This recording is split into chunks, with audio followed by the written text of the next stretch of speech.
Flex tape can't fix that. And we're live. And I was right. Flex tape couldn't fix that because it's not a graded electrical wire. It's barely a graded deck tape. I'm excited about this one, Brandon. We've got a lot of information I to share. know. You guys have tuned in on a good one. I've honestly been looking forward to this one for the last week and a half. We've put a lot of research into this. I have put just enough of research. Not a lot, not too little, just enough. The Goldilocks of research. Enough to get you kind. Enough to get you, the people out there listening, to be like, interesting, I should look into it myself. Right. So, yeah. We're going to go deep on this one. It's not going to be the most it's kind of a depressing topic, to be completely honest with you, but I think it's something that needs to be talked about, Brandon. What? Never mind. What were you going to say? You got that right. No more. This is a future meme. Yeah, I was going to say, you guys don't know about this yet because it's going to air on the after hours, but it's coming. You'll know. On Thursday, after 35 minutes, you'll be like, now I get it. Got it. So listen next week. Yeah. So I think I want to start out this. Let's stop the music here. Is it done? No, we still have like a little bit left. All right, let's just let it play out then. Brandon, how can they find us? You can find if us you're interested? on Twitter, Instagram, Patreon. I'm going to talk about how you can find us on all of those. All right. But Instagram is Celestial Mystery Hour. Twitter is at CMH Podcast. Our email is celestialmysteryhour podcast@gmail.com. Our website is celestialmysteryhour.wordpress.com. You can find us on Patreon for extra content at Celestial Mystery Hour on Patreon. And we do have a Tumblr. Yep. Nobody's on Tumblr. Is I don't anybody even on Tumblr? I don't even know the name of the Tumblr one. I assume it's Celestial Mystery Hour. And don't forget to send us your ghost stories if you have any. That's the last time we won't talk about it again this episode. But just know we want to hear your feedback.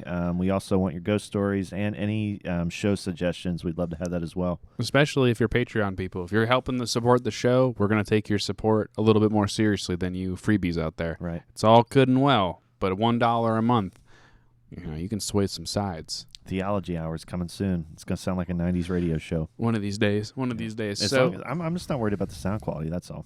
So I'm gonna kind of bridge into the. You could probably already know what it's about based on the title of this episode, but the encompassing is suicided. So people who have departed our living realm in a way that has been deemed a suicide, but if you look at it, doesn't really seem to be suicidal. Right, and for some of mine, most of mine are quote-unquote suicides. I do have a couple that are more political kills, but it's not confirmed. So it's kind of mysterious deaths. But for this week's topic, that's what we wanted to cover. Now, Brandon, I want to say something. We try to be goofy and all that, but I want to say something really honestly here. Okay. I'm not suicidal. All right. I have a very good home life. I'm not thinking about killing myself. Don't have any plans to. So the reason I say that is some of the research that we did for this episode, me in particular, is pretty controversial stuff, and we're going to go into. What are you eating over there? A bag of chips? Get out of here. I was doing it for ASMR. Oh yeah, I'm sure. Right when I'm trying to talk about something serious, I said we're taking it down for a second. But anyway, yeah, so a lot of the research topics are pretty controversial, and so if I end up dead, just know that it was probably me getting killed by the government. So just keep that in mind. I, as well, do not want to kill myself. I am in a good spot. I enjoy my life. I love everything about it. I love being alive and breathing. All right. And my wife. All right. My research was not as deep. I am less worried for my own safety. Yeah, mine was pretty deep. So I'm honestly not going to be sharing everything that I did research, just because. I'm glad. Yeah, I'm not going to be sharing everything. I honestly, some of the stuff that we're going to talk about today, I don't know that I would even do my own research on it unless you just know the risks that you're taking. Because what we're going to be talking about today is people who, mostly mine, are going to be journalists or investigators, I should say, that seem to have dug too deep. Now, I feel like I took some precautions on this one, and also I'm not interviewing people firsthand like a lot of the people that we're going to be talking about did. But some of the topics that they were looking into were so sensitive, and so many people don't want it to get out. I just think you should take some precautions when you're looking at that kind of stuff. So just a little cautionary for anybody that wants to investigate this stuff themselves.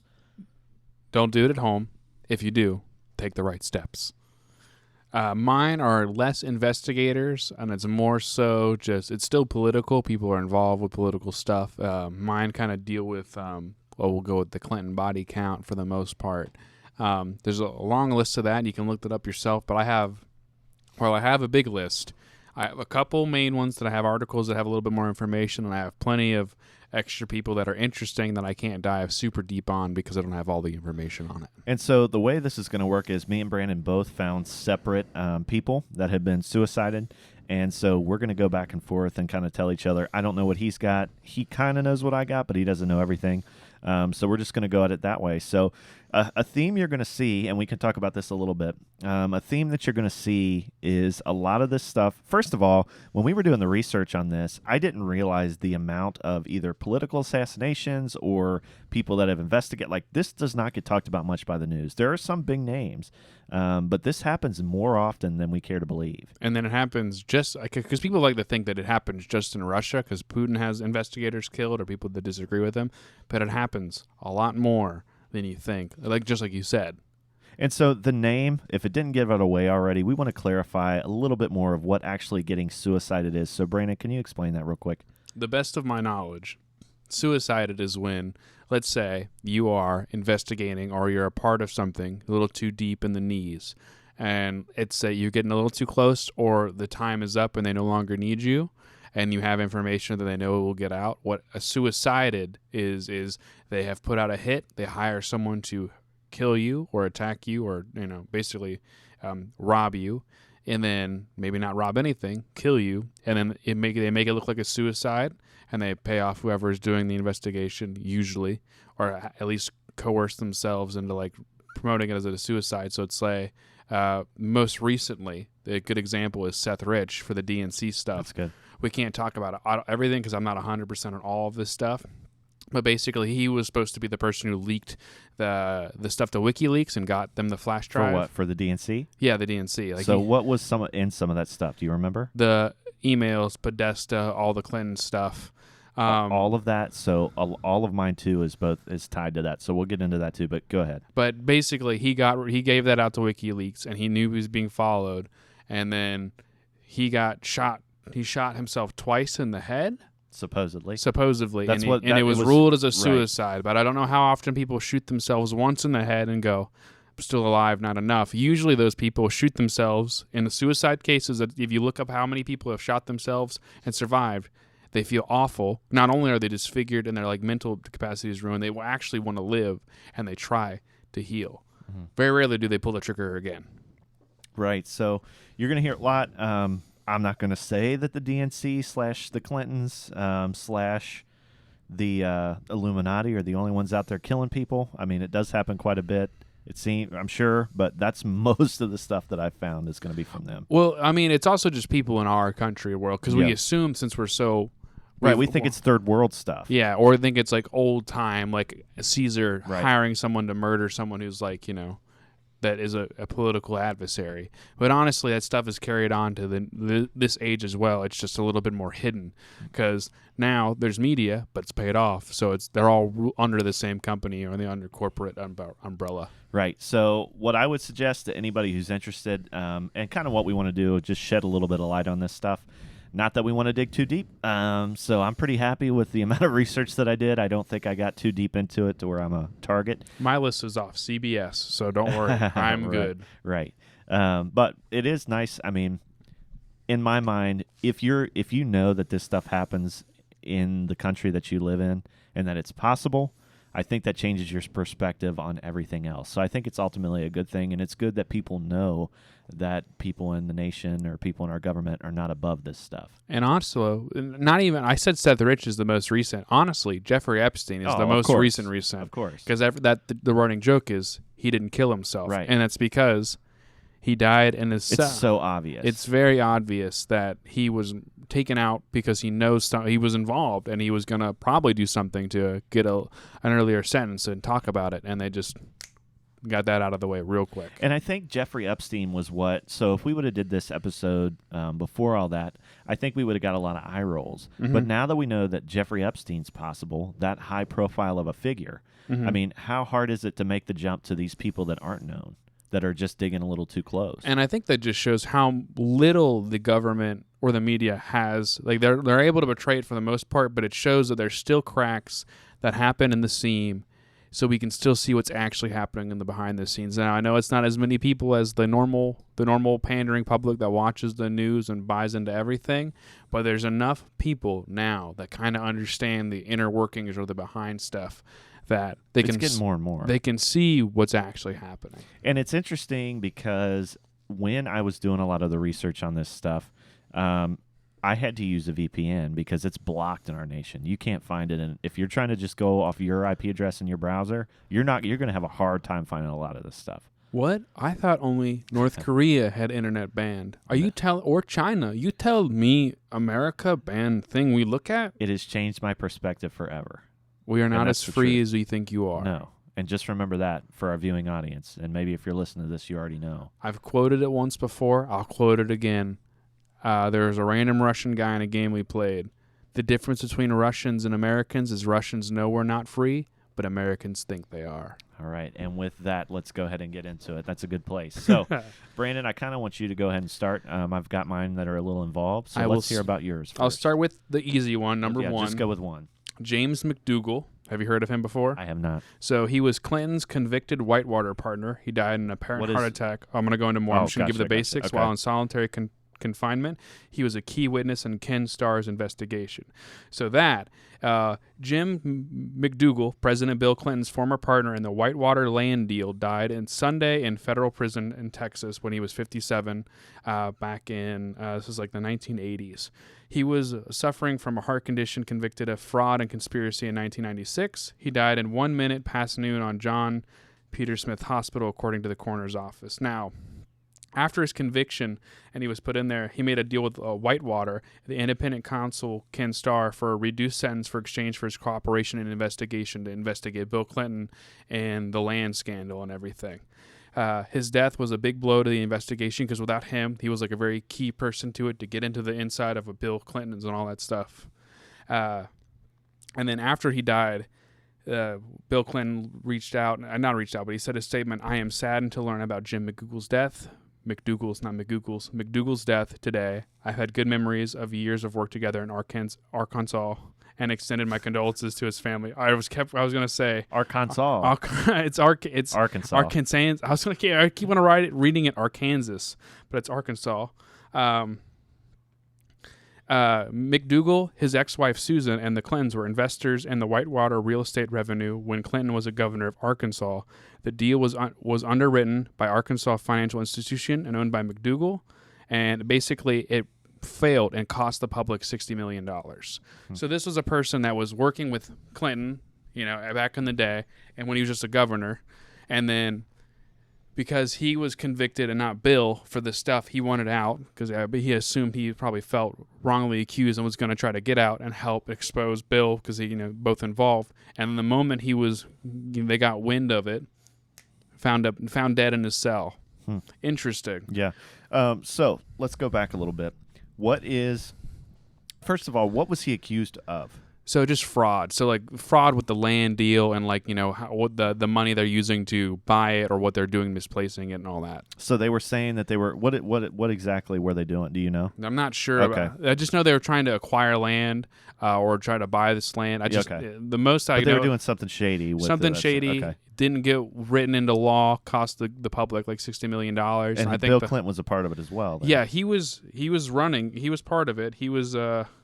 I think you're right. Yeah, governor at the time and working with Jim McDougal to get the Whitewater thing up and going and getting it processed. So he was the other man on the other side trying to get the deal working. Okay. So what? Let me ask you one more.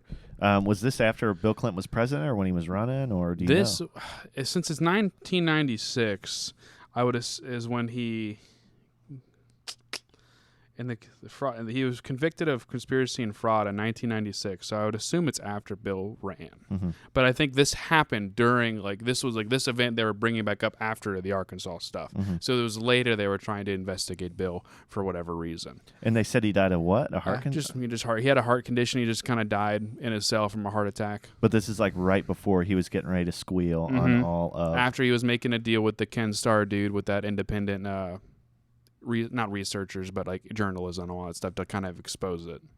So now that's weird, and that's kind of the theme of a lot of these deaths. Yeah. Is that the moment you get close enough to have information to do it, whether you were a trusted friend or not, you're gone. Right. And it seems just like Jeffrey Epstein, jail doesn't keep you safe. You would think you're safer in there, but there's always somebody on the inside. Right. Now, James McDougal's a pretty light one, so I'm going to go into my other one real quick before I get you into it. Okay. We have a little bit longer one. Okay. This is about Jerry Parks. Okay. I got to read his little bio real quick because I'm going to come down here. He was the head of Clinton's gubernatorial security team in Little Rock, gunned down in his car at a desert intersection outside of Little Rock's Parks' son said his father. If he was gunned. He was gunned outside. He was gunned down in his car at a deserted intersection outside of Little Rock's Parks. Son said after his father was building a dossier on Clinton, he allegedly threatened to reveal this information. After he died, the files were mysteriously removed from the house. So in the article that I found, it was kind of going over all of this dude's his involvement, and it's the mysterious death, the strange death of Jerry Parks, and even stranger death of Dr. David Milstein. So I'm not going to go into all of it because you can kind of look for it yourself. You're not going to find it on Google. You're going to have to use Brave or Dissenter. But there's some stuff that happened in Little Rock that involved the Clintons and involved the police and the FBI, but it never got further than the investigation was supposed to be. Once the FBI got involved on whatever the little case was with Dr. Milstein, and they didn't reveal any information. They kept it secret. No one else could know besides the local police, kind of, and then them. But let me try to find that. So two or more search warrants have been served in a connection to the murder investigation of Mountain Home physician David Milstein, and the authorities continue to receive and investigate a large amount of information. During the press conference today, Mountain Home Police Chief Kerry Emanuel revealed the local police investigators, assisted by the Arkansas State Police from Little Rock and the FBI, searched a resident vehicle at undisclosed locations under the 4th of July weekend. Although the authorities said the warrants were served, Chief Manuel says the investigation has been confined to Arkansas. And then we'll come down here to the bottom of it where it talks about 7 years ago, he was married to Lewis Parks, who lives in Little Rock area. Parks' previous husband, Luther Gerard Jerry Parks Jr., who was shot to death in West Little Rock in 1993 at the age of 47. Parks was driving home to Roland in a rural Pulaski country when he was shot twice in the chest and once in the abdomen by someone who pulled up beside him. The murder remains unsolved. Manuel said the Little Rock police might be interested in the Milstein case. Now, when the stuff was going on, his son's father quoted him saying they were watching something on television, and I think it was about Milstein's death in Little Rock, and his dad whispered, "I'm a dead man." So, "I'm a dead man," whispered Jerry Parks' pale shock as he looked at the television screen. It was a news bulletin on a local station in Little Rock.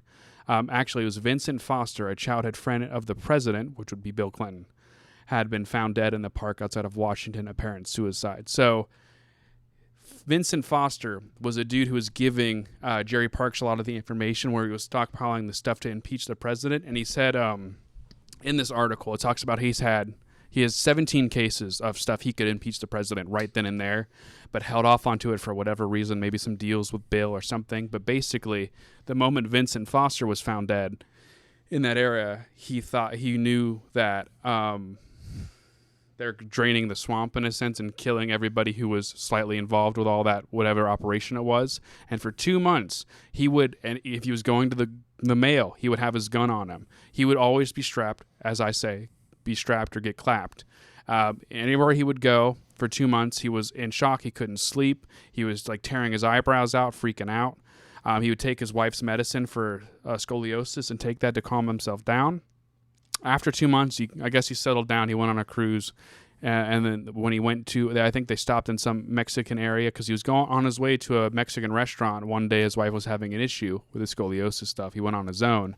And then a white car pulled up beside him. And before he had time to pull out his gun that he was carrying with him, he got shot twice. And he was like 320 pounds. And then he wasn't immediately dead, but then the dude jumped out of the car and then finished him off right then and there. And did they have any motive or anything like that? No. What's the real story? I mean, what is the narrative? What's the narrative? They killed him because he had the documents. No. I mean, what? Oh. Did you find like what they thought it was? No, I think it was just like a gun, like a gang thing, whereas like a drive-by shooting where he just got shot. And then after like he got shot, they investigated him. They went to his house, and I assumed during that time, since the Little Rock and that FBI was already involved with them before, they just had them infiltrate as officers, take the documents. It's very, very spooky. Right. And so and I don't know if you know, but did they say the things that he could impeach him on or what they had? No, because it's all off of since the documents are there, it's all off of basically testimonials from the son and other family members that were alive that's talked about what he said. But everyone who would know about it is already dead. And who was the guy that got shot down in Arkansas? Or wherever? So the Milstein dude, yeah. He's some physician that was involved. He's not. He's important. They're kind of tied together because they both died in Arkansas. But the really important one for that is Vincent Foster. That's what I meant, yeah. So he was an information agent who worked with Bill and also this guy. A lot of the information Jerry Parks got was from Vincent Foster. He was like his handler in a sense, and he would get information from him, and then he would get the files and stockpile stuff for whatever reason, to impeach the president. But I don't think his goal was to do that. I think his goal was just to acquire information for whatever reason. So all these people, they at one time were working with Bill Clinton? Yes. And then once he became president, they were trying to get some blackmail on him, it seems like? They were maybe that, and maybe just because he got so far. Because, I mean, it's all from Arkansas, which is where he was originally from. So maybe when we got higher up, maybe they didn't get... there's always cases of where your lackeys, once you move up, they want you to move them with them, but they're like, I can't do that anymore. So he's not moving them up, so they're mad at him about it. Maybe. I mean, there's not a lot to go on with all these reports because a lot of it was, not really reported that well because of the FBI involvement. A lot of it's like, again, testimonials for the son and everything, and then other family members, and just little documents we have. But my list is mostly about really the Clinton Foundation and like how people who are super close to them, advisors and all that stuff, trusted friends, 1 minute you're there shaking their hand. As you're leaving their house, you're dead. And they just put you in your hotel room or wherever you're staying, and they're like, oh, you wanted to kill yourself. Sorry. And it's all state like the one was what, a drive-by you said. What was the first guy? Not the first guy of that second story. James McDougal. Yeah, the Vincent Foster. Yeah. So he was just a crime where he just got shot. So all these people are randomly just getting drive-bys. Yeah, in Little Rock, Arkansas, so people just getting shot. Sorry, dude. It's Arkansas to me. Well, it's Arkansas in my heart. But it's Arkansas in my soul. Arkansas. But that's two. There's a lot more. I have one more big one, but I want you to go into your stuff. James McDougal as a little tipper of the iceberg. No, that's crazy. So it seems to me that you have more research that you're scared to say on air. No. It's just that I haven't looked into every single story, so I have their blurbs and their little bio, so I can go into the basics of it. But there's only a couple articles that I actually can for this one, all the history of it. I haven't done a research on every 44 persons that have died on this list. There's quite a bit. If you start digging around, you're going to find this stuff. I don't recommend, like we said, that you dig too deep. But all right, so let me get into one of mine real quick. Ooh. This one's going to be another one following none other than the Clinton body count. All right. Whoa. Yeah, imagine that. Okay. So around 2000, I'll say, I think it was like 16, 17. A lot of this stuff is we'll get into the Pizzagate in a minute, but a lot of this stuff is tied around the emails. Yeah, and we can talk about that in just a second. But there was an investigator by the name of Jenny Moore. Now, Jenny Moore is not just some crackpot, all right? She was an ex-cop, and her specialty was she liked she didn't like it. I don't know, maybe she did, but she would do a lot of research on people that had been abused sexually as a child. And I even do believe that she was in like that unit where they go and protect those kids that were, had something going on back then. So she specialized in that. She did a lot of research on the emails, the Clinton emails, but one in particular, she had met I won't say informant, but like a person, just somebody that had supposedly had a story for her. Okay. Now this was evidently somebody who back in when they were a child. Now she talked about it as a young man, or I listened to the last interview that she told before something happened to her, and so I want to preface it with this: we get a lot of, when we start getting into this stuff, there's a lot of quote unquote truthers out there who just seem like they're crackpots, right? Like that just seem like they're out there either because they're crazy, either because they just want to be famous. They might just have a podcast that they want to, that they want to propagate. A formula, right? This lady doesn't seem like that to me at all. She has so many credentials, and she worked with other like teams to help people that were dealing with. She talks about all the PTSD that's involved with this stuff. And I can't imagine how much trauma somebody is, if they're getting molested all through their childhood, how much trauma you'd, be going through. Yeah, it's such an early age. You don't understand anything, and it's bound to never be explained to you. Right. And so she would specialize in helping these people with the PTSD kind of cope with it, kind of understand, show them it's okay, that kind of thing. So she finds this person who claims that when they were a child, there was a lot of they were groomed a little bit by their parents. She doesn't go into all the detail, but basically there was like satanic rituals involved. She even said that there was animals involved with this sexual abuse. I mean, she didn't go into great detail, but she said it was pretty bad. So evidently this person as a child got hooked up, and this is her story. I'm not claiming this, right? So this is their story. But she says that person claims that the Clintons, specifically Bill Clinton, was involved with all this, sexual abuse as a child. I'm assuming in the early pubescent years, because when they were referring to her, they call him a him. But she doesn't ever actually come out and say it. Like she even says, like, I'm just saying that just because I want to conceal the identity, right? Okay. So this person grows up and actually, comes in contact with this Jenny. So she's walking this person through the story, and they're trying to get them to get with not a publicist, but like a reporter, so it can get reported on. So they tell them the story. There was all the sexual abuse with the Clintons, and this person is fearing for their life. I don't know if they received death threats, but there was something to where it was like, I can't come out because if I do, I'm going to die. Like they had her scared, or him scared to death. And so she met with them, and they went and got interviewed they had somebody sit down and interview them and all this stuff. She also took it, and this is going to be a common theme in a lot of these stories too. She also took that to the FBI. And it seems like when people take these cases there, right, that's everybody's first inclination. Let's just take it to the FBI. They can open a case. But they don't realize, especially her coming from law enforcement, right? They don't realize how deep the rabbit hole actually goes. I'm not going to say what I was going to say, but they don't realize how much is involved. There's a lot more involved with this stuff than just people wanting to have sex with children. I'm going to, before we even get into that, about it being deeper than you think, and being maybe connected to the FBI or something like that, even if it's like a normal thing, like you think it's just like a drug thing, people, again, want to laugh at the shadow government or the thing going behind the country's origins, or like what's really, pulling the strings.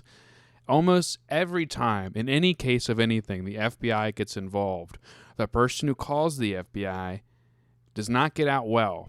And even if you do, they are now watching you for the rest of your life because you've contacted them. The FBI will never leave you alone if you get out of that case alive, because now that they know, whatever happens, happens. If it's a drug thing, our country smuggles drugs all the time from other countries, so they're just going to be like, oh, thanks for the tip. You're gone. They're telling their boys to tighten up, Right. machine. People are finding out about it. You better hide it. Yeah. So let me ask you this. Do you think that lower-level FBI agents are wise to it, or do you think that when it starts to get lifted up through the ranks that it gets squashed? I think let's say like for us, we're standard people. If we were standard tier 1 FBI agents, I'm gonna say like level 1. We just got there. We just got our badges. New guys. Woo! We think it's gonna be a cool FBI duo movie. No, I think they don't know much about it. I think they go through the normal stuff and then they escalate it. And once it gets escalated to a certain level, they all know about it because they've gotten that level somehow. And then they like reach out to whoever they need to reach out to, quell the fire. Well, it's like we talked about on previous episodes too. The government is there to protect themselves. Yeah, not us. Yeah, they're not there to protect us. So they're always, and it's honestly, I've heard the same thing with police officers too. I mean, in those crime shows, not in real life, but it could be in real life. And I would say if somebody was saying something against one of your friends, you would try to protect them. Not in a cop. I'm just saying, in your everyday life, it seems like if they were that close to you, you would try to hide it so that your friend didn't get humiliated and even sent to jail. Have you seen the movie? Maybe something not that bad, hopefully, but. Have you seen the movie Freedom Riders before? No, I haven't. So Morgan was just rewatching it because she watched it when she was a little younger in high school. It's fairly new. It's like 2006 or something. But basically, it's about gangs in high school. And literally, this girl, her father got, sent to jail for whatever reason. And she's like, you don't rat out your family no matter what. Even if he did do it wrong, I'll lie for him and say he didn't do it. So that's kind of the mentality, is like you're in this family, whatever that means, once you get to that higher level. Rat, don't snitch. Snitchers get stitches. Snitchers, it's the S. I don't remember. Snitches get stitches. That's what it is. Snitchers get stitchers. Right. Yeehaw, everybody. And then they just kill you with their 6-shooter. Okay. Yeah, so, and I think that's something that's hard for us because, trust your government. We're there for you. Big Daddy's they're very good at like propagating that. Like right. if you see something, call the FBI. See something, say something. Yeah, that was a thing they used to do. Just don't. If you see something, you might need to say something, but I don't think you should call the FBI. Right. And it's scary to realize that we live in a world and a society where we have to think about these things. Right. I mean, it's not the 1950s anymore, and honestly, I'm sure this stuff went on back then too. But I just don't think it was reported upon. And now that we have social media. And everybody has a voice online, so many more stories are getting out there that would have never gotten out before because only a few people would have known about it, and they're dead. Yeah. And I mean, that's why the good thing about the internet is maybe not everyone will get the light, but some podcast will find a forum of someone compiling data on, suicides or suicideds, and then you'll be able to look at it and, gather enough information for yourself safely and not too deep. Stay in the light. I was going to say, stay in there's the zone. Deep end, or there's the shallow. Stay in the shallow end. Yeah. Splash some information on you, but don't actually go underwater. And the end of the day, you're not going to be able to do anything with any information that you have. I mean, that to me, after all this stuff, it seems like the best thing is to know about it, to show others how it is, and the more people that are wise to what's going on. Here at Celestial Mystery Hour, we like to call them the chosen. If you're listening to this podcast, you are the chosen, and you are the salt of the earth. And so spread the knowledge. And honestly, you gotta understand the mountain you're going to surmount with that information. Even taking the woo-woo side of me and the magical stuff and like spells, it's you, maybe 4 other people, versus the entirety of the FBI, the Clinton Foundation, the normal government, the shadow government. Everyone who's working for them, how many contacts do they have? It's just 5 of you versus probably upper 200,000 employees or associates that have just maybe not know everything, but they know that you are a target. Right. And so with this stuff, we're not claiming to know everything either. We're just claiming we're getting the breadcrumbs. The whole story is probably more crazy than we could ever even imagine. Well, it's to piggyback off of the FBI stuff, Hollywood back in the day before it was bought out by China. I'm going to bring them up again. They had certain movies that they would try to produce, but then the FBI or the CIA would look over the script and say, well, we don't like that. Take that out. Switch it out for something else. So all these movies with FBI agents in there, they try to paint them in a nicer light. Like they're still like cool. They deal with aliens or weird stuff, but they're like at the end of the day, heroes on the back end, I think is just something they're trying to propagate, that when you think of the FBI, you still think, see something, say something. They try to ingrain it into, our consciousness if we're like watching stuff throughout the day or just watching movies, because they think people know about the bad stuff. They're trying to get their PR back in spot. And if you don't think that they have a PR team, you got another thing coming. Oh, everybody's got a PR team. Everyone's got a PR team. Yeah. Except for us. We're our PR we team. are the PR team. So going back to Jenny Moore, all right? So she goes out. She goes to the FBI, and she's like, for some reason, I mean, I think she's wise to it, too. They had a nickname for her, and I had it written down, but I forgot it. You don't have it written down anymore? I didn't write it down. I got it saved in my notes, and I can't find it. Oh. Her name was like the Enforcer or something like that. It was something like that because she was like a bulldog, man. When she had something, she would not quit, all right? She was one of those type of people. And she had something with this one. So she was on a podcast not too long, like a week before her death, talking about this stuff. And this is where I heard a lot of this information. So she goes to the FBI. They're not listening to her. They won't open a case. So she was just trying to get the word out any way that she could. And she had finally, I think, couple weeks prior, and she said when the person was telling this story, they would get physically ill, like just to give more credibility to it. I mean, people can fake that stuff, I know, and I'm not saying the person didn't fake it, right? But she was saying when they were telling their story, they would have to stop and like throw up because it was so real to them, and they were experiencing. It's like they were reliving it. And she stayed there. She said she stayed there with them after the report. She usually just leaves, and she stayed there a full extra day just to make sure the person was cool. So it seems like she really cared about people. And like I said, listening to her, it seemed like she was with it. She didn't seem depressed. She didn't seem like she's just an ordinary person looking for the truth. Does that sound familiar? Anyway. Yeah. And I think that flies right now because our whole society is based off using prescription drugs, so they can just say it. And since everyone has, a lot of people have died being depressed, now people go like, makes sense. I'm on the pill. Continue. Right. So goes on here, talks about all this stuff. The next week, and I have not been able to find this interview anywhere, right, with the actual individual. To me, it seems like it's gotten squashed. And I will tell you this, too. We have talked about it. When I was looking up information about this person, I would find, like we said, breadcrumbs everywhere. I'd find her name here on a blog. I'd find her name over there about, this such and such happened to this person.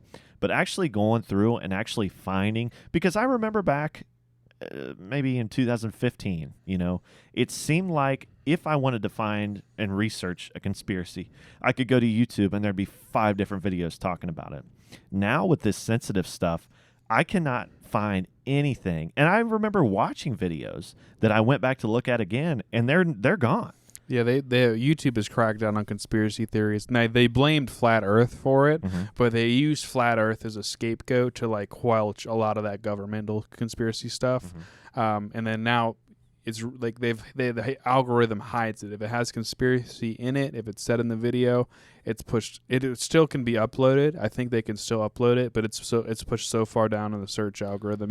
You basically have to have a link to it. Like even that Wuhan video that we talked about COVID-19. If you try to look up videos for that, I cannot. If you type in Wuhan stories, you can't find it. It's only news stations. You have to have the link to that YouTube channel. To find this video, I did find it in a blog. Okay. But I was also able to find it by getting on a VPN and going to the Hong Kong. Having my VPN come from Hong Kong, I found it third video. Nice. Just to show you the difference. Which VPN was it? I don't know. Just something I got on my phone.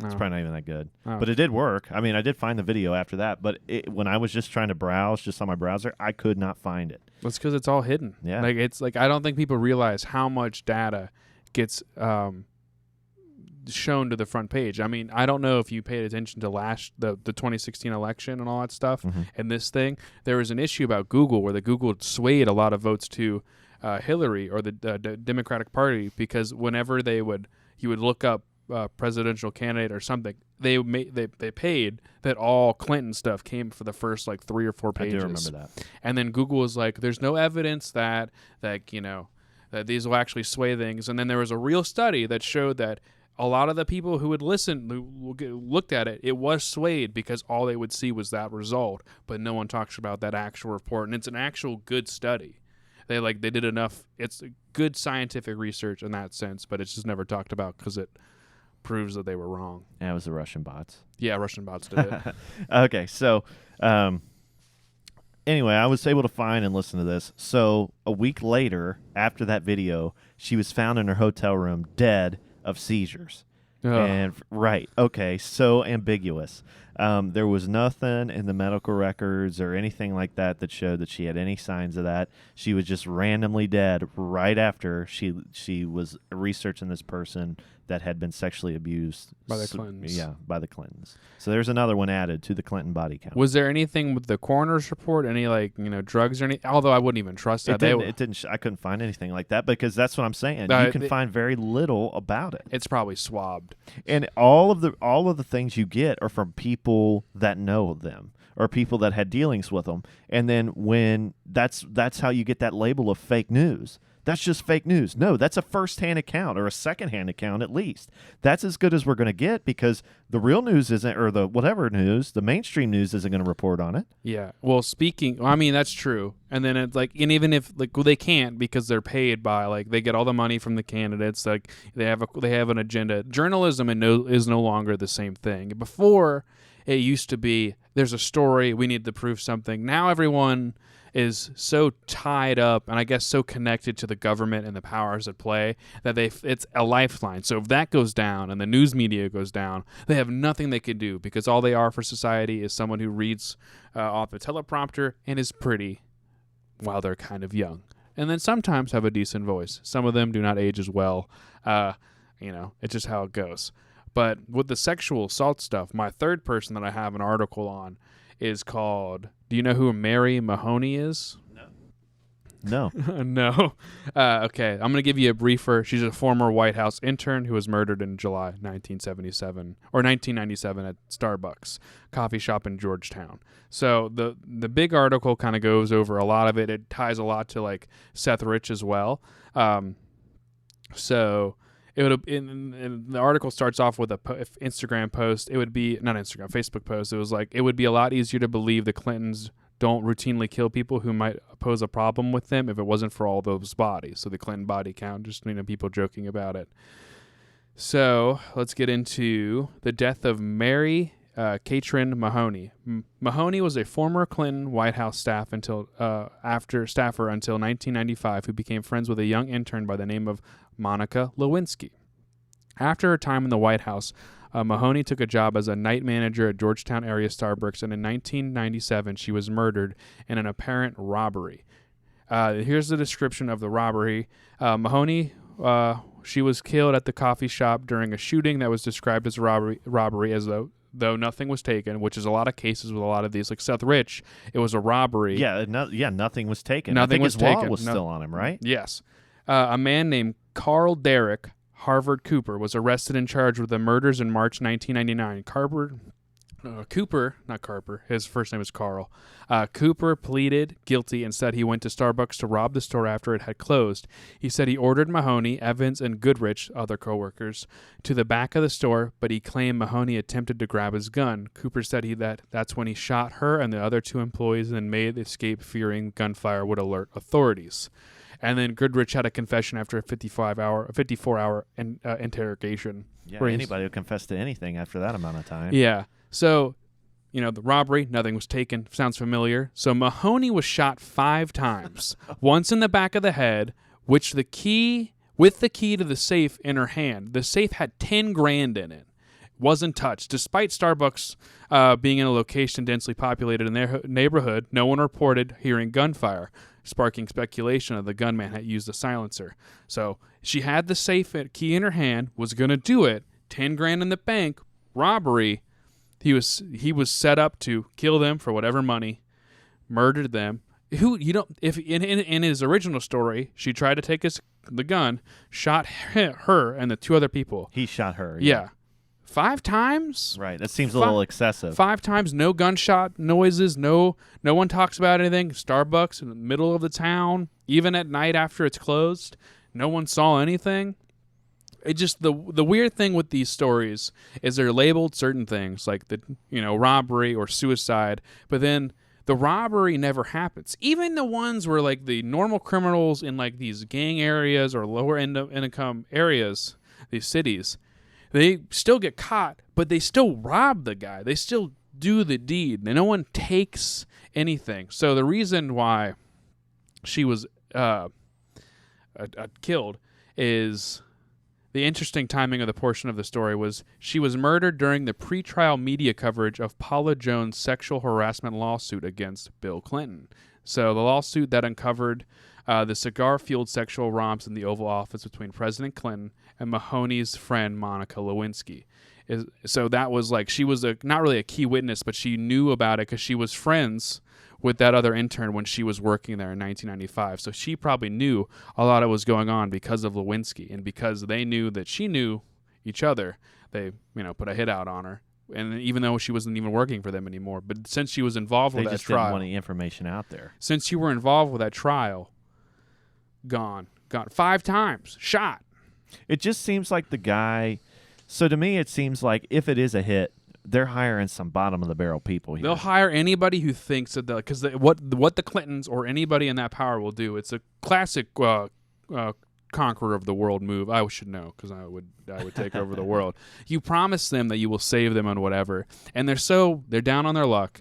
They're already a criminal. You know they'll do it, and they do it, and then they're locked away. You have no responsibility and no power because even if they did get out, the chances of them getting to you with your security, nil. Plus, a lot of these people that do all this type of stuff already take precautions to have themselves protected. Bulletproof vests are very slim nowadays. You can wear a normal jacket and look fine and get shot and then be okay. Now, again, JFK got shot in the head. You can't bulletproof that, but that's a whole conspiracy for a different day.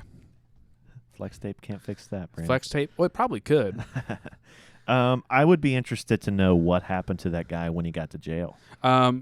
They didn't follow up on that one. They just know that he just convicted, pleaded guilty, and then went there. I'll see if there's anything in this article. He's probably scared for his life at that point, know? But they're just kind of tying it back to Seth Rich and the DNC because of how similar it is. Like where they went to go rob him, they didn't take his wallet, everything's there, his IDs, his money. Dude was shot twice in the head. You get one. To me, it's a coincidence, but I would believe that story if it. We start finding all of these cases, and they all are somehow tied to the Clintons in some way, shape, or form. And that, to me, is what makes all of this stuff more credible. And the worst part is the Clinton body count's not the only one. Just the ones we know about the most is the Clinton ones. That Vince Foster guy, I did find something else about him. Mm-hmm. He was the former White House counselor and colleague of Hillary Clinton at the Little Rock's Rose law firm. He died in a gunshot wound to the head, ruled a suicide. Mm-hmm. So he was a part of a law firm that was working with Hillary. That's why, the dude who's giving information to Jerry Parks. So that's what he was doing. I know a lot of people that have gone down to Mexico. You know what I mean? Yeah. I have never heard of anybody even seeing anything like that. And maybe they were in a bad part, but who's going to think this ritzy lawyer person is going to be touring around the mainland of Mexico? They're going to be at the beach. So I have one more blurb about there's a lot of this that's tied with Bill and everything. A lot of it's also sexual harassment, sexual assault. This person named Ed Willie or Wiley. He was a Clinton fundraiser, found dead November 1993, deep in the woods with a gunshot to the head. Ruled a suicide. Gunshot to the head. The woods. That's usually not what you do in the woods to kill yourself. Normally, people just hang themselves or they do something. But I don't think I would take my whole gun out there with me to shoot myself in the head in the woods. But again, I've not been in a place like that. I don't know how dark people get, and that might seem like a viable option. But this happened the same day his wife Kathleen claimed Bill Clinton groped her in the Oval Office or during their stay at the White House and everything. The same day she claimed that? Yeah, the same day that she claimed that, and that he was died. his wife? Yeah, he died. You've got to be kidding me. Mm-hmm. So there's something to do with Bill Grabby Hands and anybody trying to. So anytime that people have information, I bet you almost all the 44 people here are someone who worked with Bill getting him to where he was, and then they murked him or suicided him because now that we're here, we can't have any loose ends, of course. And a lot of it's people who just know information because they've dealt with the Clintons or dealt somebody who knows with them, proceed to try to take the steps to unveil the darkness and then just get shot. Do you think that it's a secret? You know how they talk about the Hollywood secret, the pedophile thing. Do you think it's a secret in the government that goes on and everybody just turns a blind eye to? Do you think it's like an inside joke? So maybe, but I mean the Hollywood thing, yeah, for sure. But I mean, with the stuff with like the stuff that I've looked into with like Trump and the bathhouse and everyone like in the 80s before AIDS really was a big thing. People were at these gay bathhouses. I think there's a weird sexual thing happening at any higher level of power because once you get that powerful. Again, while your human form is eyes wide shut stuff. Your human form, you're no longer stronger than you're still not stronger than me physically. I could work out, I could be way stronger, but you have this power behind you because of societal status that it corrupts your mind. So you start doing look at the gods in the Greek culture. They just came down and pillaged women, had sex with all these different people, younger women. So I think they're just turning in. They just kind of start doing what they've seen people in history do, which is that for whatever reason. Maybe it's satanistic. Maybe it's just the whole pure thing. Who knows? But I do think it's something that's involved at all higher levels of you are so powerful or you're at such a high level of status that you are no longer thought of as human. When Trump walked around, you see him and they're like, "Oh, Mr. President!" Like if he's somebody, godlike status. Yeah, like he is someone who isn't a human. He's still a human. He's just working a different type of job, but he has all this power, so we see him differently. Thank God, Mr. President. Without you, nothing, or stuff like that. People worship celebrities all the time too. Kardashians. I mean, that's part of with the COVID-19 stuff. People the reason they have so many there's a general talking about how he was talking about COVID-19 being scary. His kids won't listen to him because he's like, hey, it's kind of dangerous, try to be healthy. But they don't listen to him. But if one of the guys they watch on YouTube or one of the movie stars come on, Kevin Durant or a basketball player, says that don't do it, be safe, wash your hands, they're like, oh, Kevin Durant said we got to wash our hands. So people worship these people at such a high pedestal. So everybody has a god, Brandon. Yeah.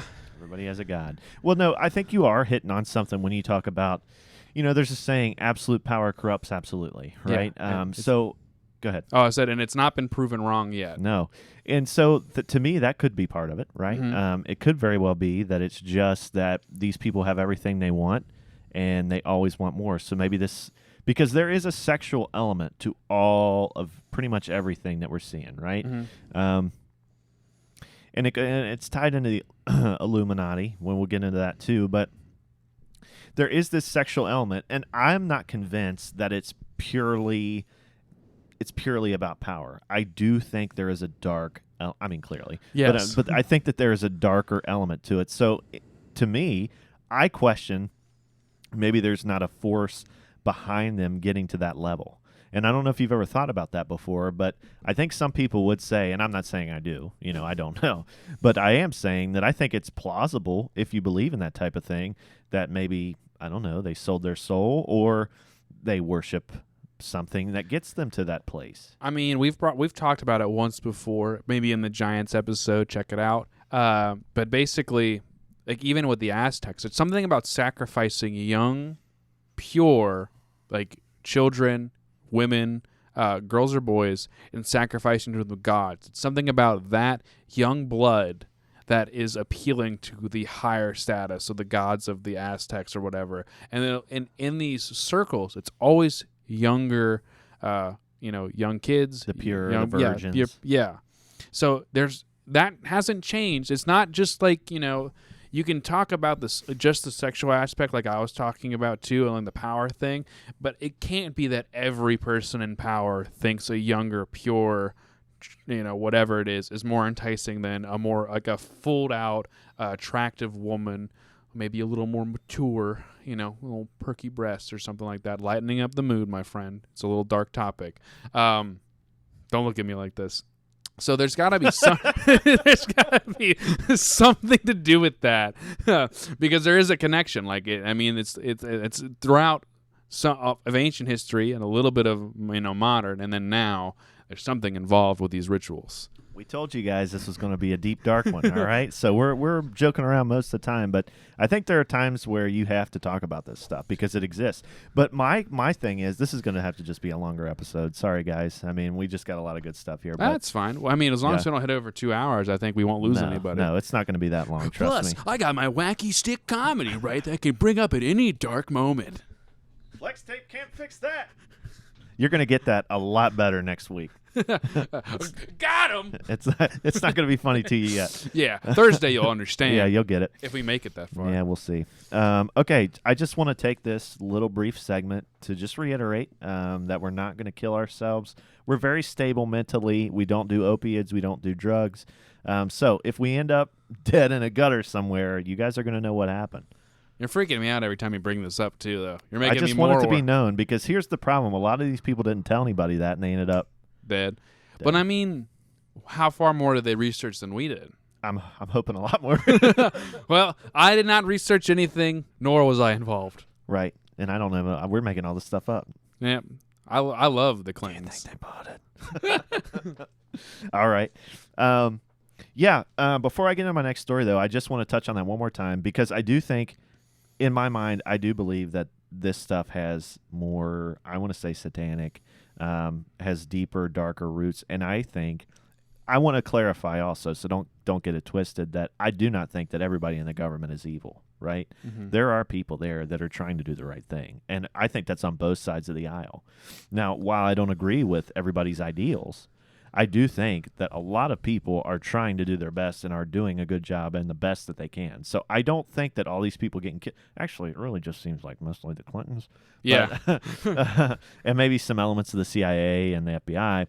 But I think that a lot of people are trying to do good, but there's just a lot of evil people in this world. And if you have unlimited power, I think that you would also, me and you both, would know somebody that we might not know it now, but I think somebody that we know and have in our life would be able to make these decisions that we're seeing here to kill somebody if it was absolutely necessary for their own survival, which I'm sure is what, what could be a possibility why they're doing that. They don't want to lose that power. And to your point, again, I also do not want to kill myself. I do not like drugs and don't do drugs.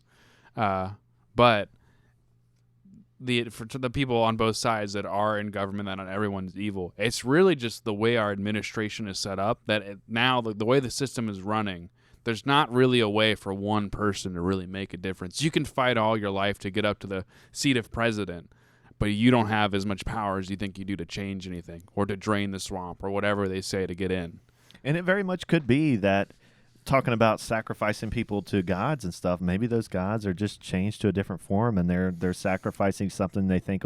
I mean, and I talk about it a lot, but I think it's pertinent to a lot of the things we talk about, even in as close as World War II, or even take it further when they're trying to do astral projection of that in the government. Mm-hmm.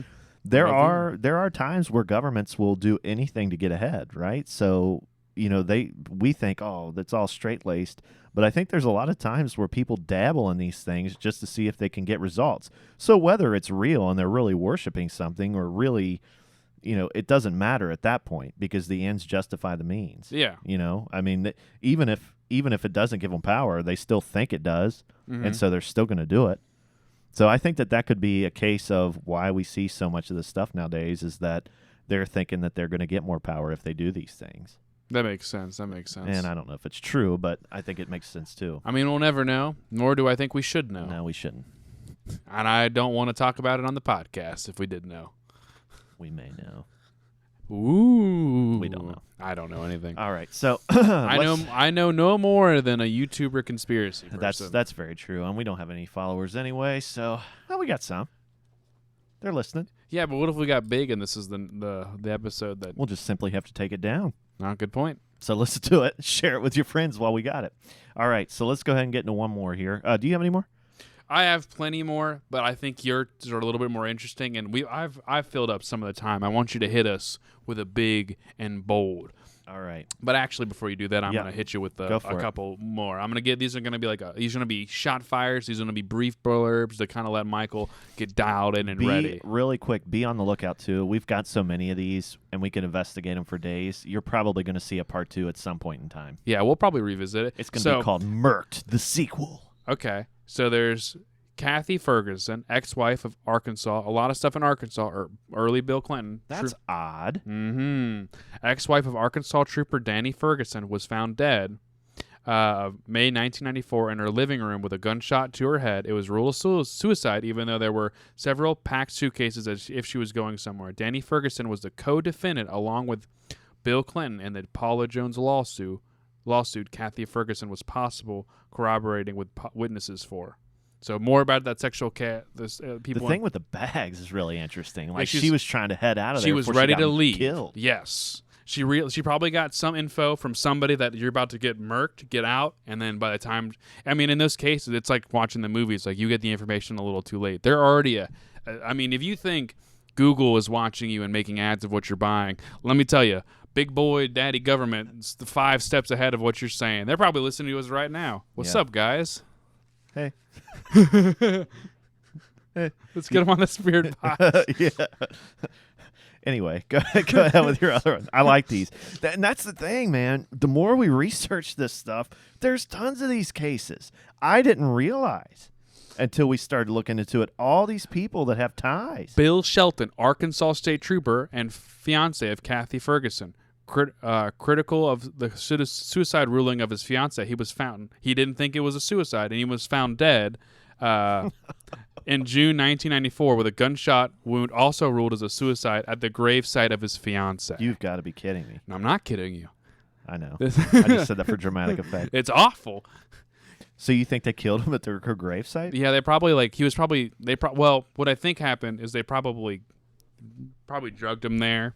They met him, chloroformed him, or did something, got him there, shot him there to make it seem like he was grieving for his wife, and he killed himself. Speaking of the chloroform thing, I didn't plan on talking about this, and this isn't about the Clintons. I mean, maybe it is. Did you see the video of what happened to Kim Jong-un's brother? What happened? Yeah, so he was traveling, and they get this little. She looked maybe. I mean, I'm assuming she's North Korean, but you see her in the airport. And all of a sudden she goes, and it looks like she sneezes. He turns around. She taps him on the shoulder. He turns around. She takes this cloth and just kind of barely puts it on his face. And you could tell he's like, what was that? It looks like a tissue. Just throws it down. Then she walks away. And he's like, okay. 15 minutes later, he's dead. He went to the hospital in the airport. Evidently, they have one of those. That wasn't chloroform. No, it wasn't chloroform, but it was. They know what it was. It was an agent of some kind of nerve agent, and he started seeing effects almost immediately. He went there, got checked out, dead within 15 minutes. Again, these are the people at play, and the powers that be.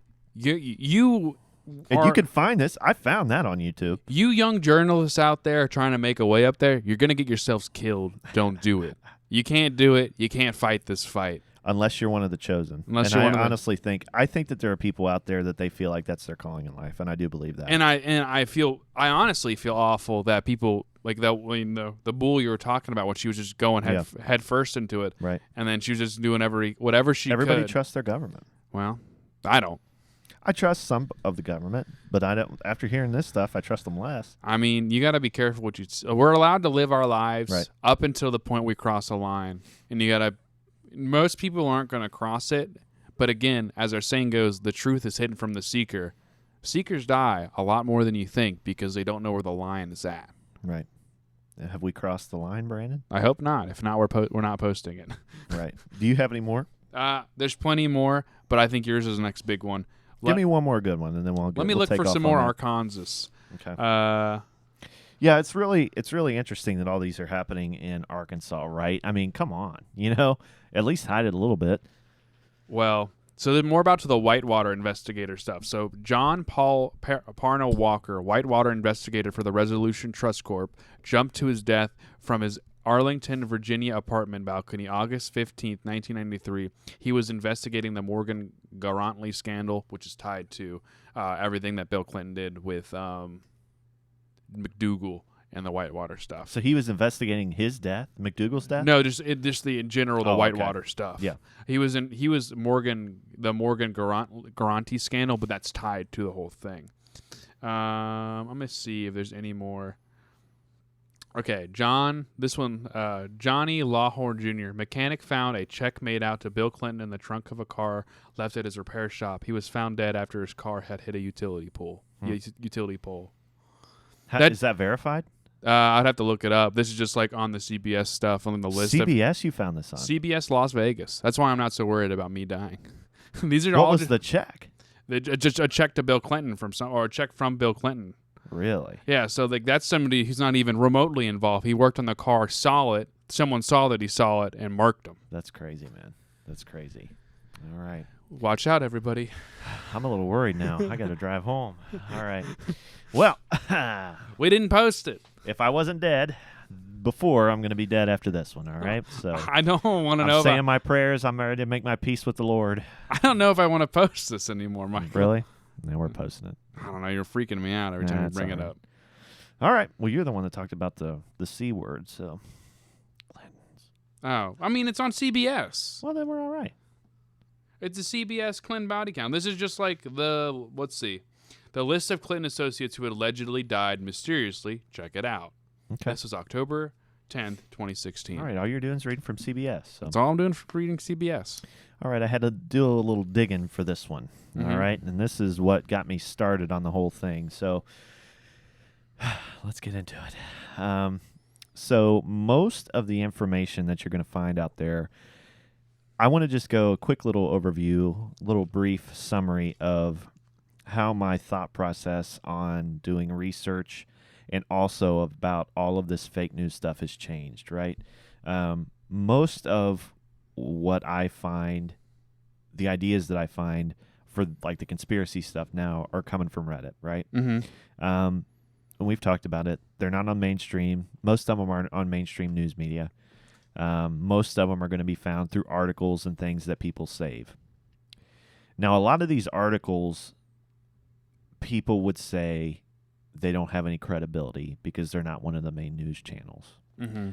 With everything that we've talked about, and I talked about it on the episode that's going to be coming up, about how much we have a shadow ban on all of the information that we see. So even if somebody does try to share and spread this information, and even if it should be on a news channel, just like Epstein was too big to hide. Yeah. You know, he was too high profile of a case. If he was a smaller guy, that would have just been in the back of some newspaper someplace. Everybody would have forgotten about it. But now, with all this in place to where we can't find information if we were even looking for it, I turn to places like Reddit or places like that. And some would say, oh, it's fake news. Or some would say, that's the thing that got coined in 2016, fake news, right?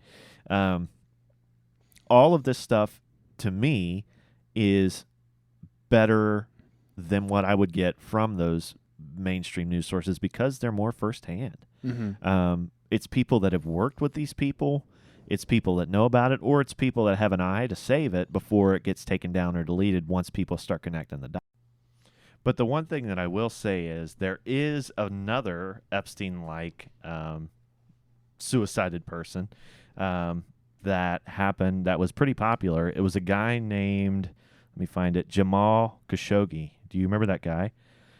No, I don't remember Jamal at all, actually. I might be saying that name wrong. But it was this Khashoggi guy. So is he Asian? No. He's actually a Saudi Arabian. Okay, that kind of makes sense still. Yeah, so there's something weird going on with the Saudis. I don't know what actually it is, but this is a pretty high-profile one, and this is the last one we'll do.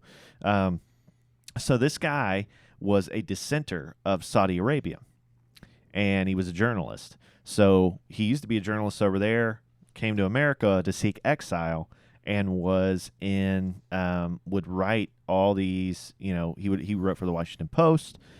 He wrote like an online blog, like he was a teacher, like all this stuff. Like he was a very well-rounded guy, and he was a journalist, and he spoke out about, the things that were happening in Saudi Arabia.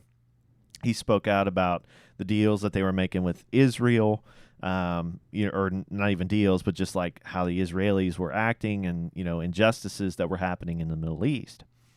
Well, evidently he ticks somebody off because he goes to a consulate over there to get a marriage license. Ooh. While he's over there, he goes into the consulate.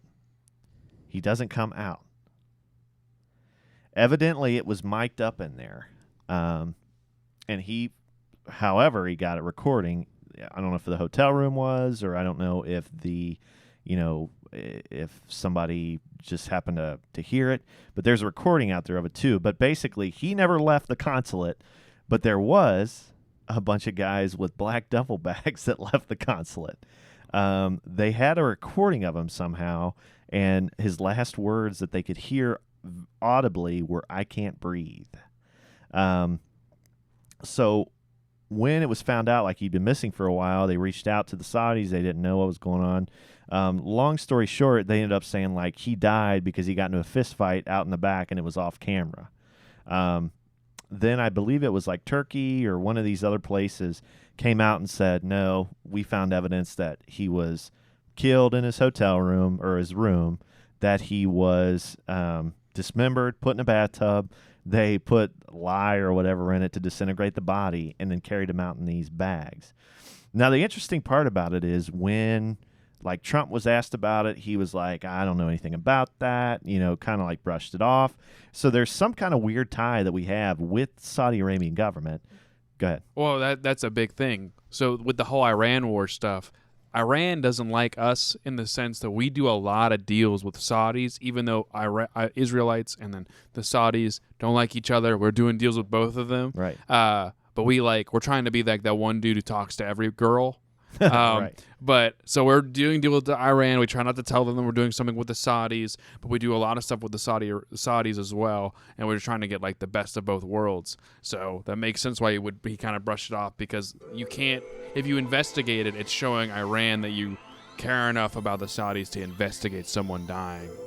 So it's very, the triangle of government policy and power right there on just a surface level, not even going super deep, is very, it's very skewed. Yeah, and anybody out there that thinks that this stuff doesn't happen in America, man, I'm telling you, if it can happen over there, it's happening here. The people in our government are no different than the people in these other governments. And that's, at the end of the day, that's the stuff you got to watch out for, because it's real and it's happening.